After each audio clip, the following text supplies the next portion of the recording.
Hi again. Anna K. Morris here with a quick coaching video. And this is the second part of my 3-part series. That's really 4 parts because I'm going to do a little bonus story. So this is the second part of the story that I'm sharing about my friend Linda.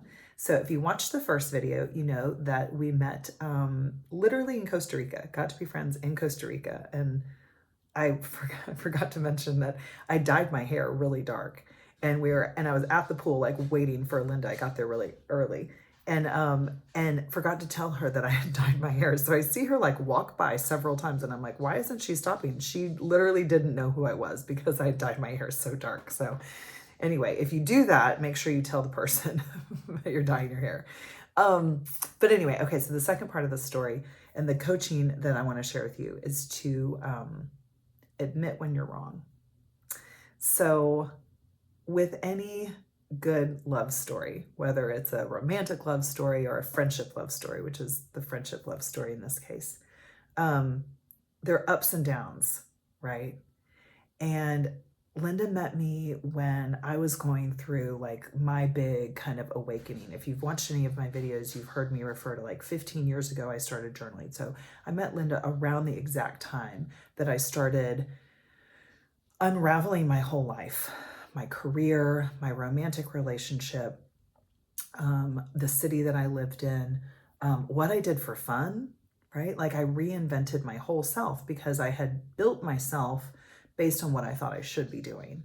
And I was really deeply unhappy and dissatisfied. And I thought, okay, well, the only one that can change this is me. I was about almost 30 at the time. And so Linda was around for all of that. And there were times that it was really bumpy, and there were times that I didn't make great choices, right? Specifically when it came to my romantic life. And we didn't talk for a while. I think a while, like maybe even a few years.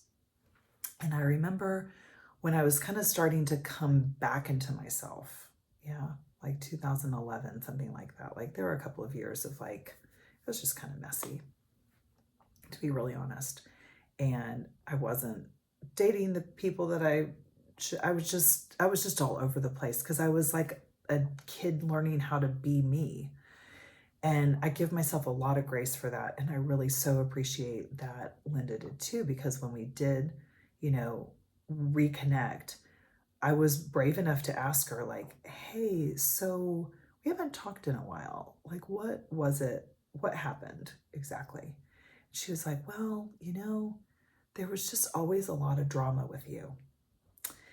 And I bring that up because, as you know, I coach people. And I would say there are 2 main blocks that people use to stay stuck. And the number one is busy. The number one thing that we do is we keep ourselves really, really, really busy. And I was certainly doing that in my life at the time. But the other thing that I was doing, and I think a lot of people do, especially if you're like listening to this and you're in the dating world at all, especially if you're in your 20s and you're really figuring out who you are. Maybe you are later in life. There's no judgment around that, but I can only speak from my experience, right? There was always a lot of drama. I always had a lot of drama when it came to romantic relationships because I was really not feeling my own value. I stopped dating for 6 months. I worked with an energy healer and a shaman to like clean up my emotional baggage around relationships, but it really wasn't even emotional baggage. It was that I didn't love myself. So for 6 months, you want to know who I dated? I dated myself. And that was after that Linda, or maybe even during that, it was during that Linda and I reconnected. And when she said, it was always just a lot of drama, I was like, it really was. And I am so sorry about that. At least I hope I apologized, Linda. If I didn't, I'm so sorry. But she was dead on about that.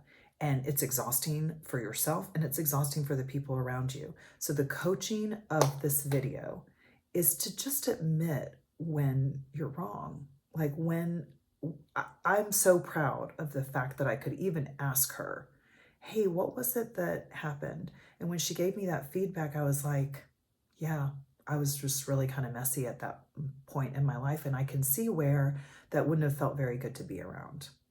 So I'm so grateful that she was willing to tell the truth. I was willing to hear it, and that now we are still friends because of our ability to both just tell the truth, right?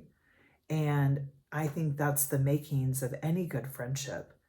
But the biggest thing is that, like, that's the makings of a good relationship with yourself, is when you can look back and say, like, yeah, I was really doing that, and I was in a really hard place, and I also don't need to beat myself up over it, right? Like, that's just part of being human. And I look at myself during that period of time and I'm like, man, I was trying, and I've come out through the other side, and I'm still learning. I'm sure I'll look back at these coaching videos and be like, what was I thinking? Who did I think I was? This was terrible, but I'm trying, because I love talking to you. I love hearing that these videos make a difference for you. I love letting you know that, like, it's okay to be figuring it out. It's okay to have somebody say something hard to you, like, you were a lot of drama, and to say, like, yeah, I really was. And that doesn't make me a bad person. That just, made a relationship, like, not grow at that time. And then we came back together and got to pick up in a new and different spot. So watch the next video. It's part 3 in the series, where I tell you about what Linda just did last weekend and we went and participated in. And it was one of the most inspiring weekends that I can really think of. And I'm so excited to share it with you. So watch the next video tomorrow. I know you'll enjoy it. Okay. Love you. Bye.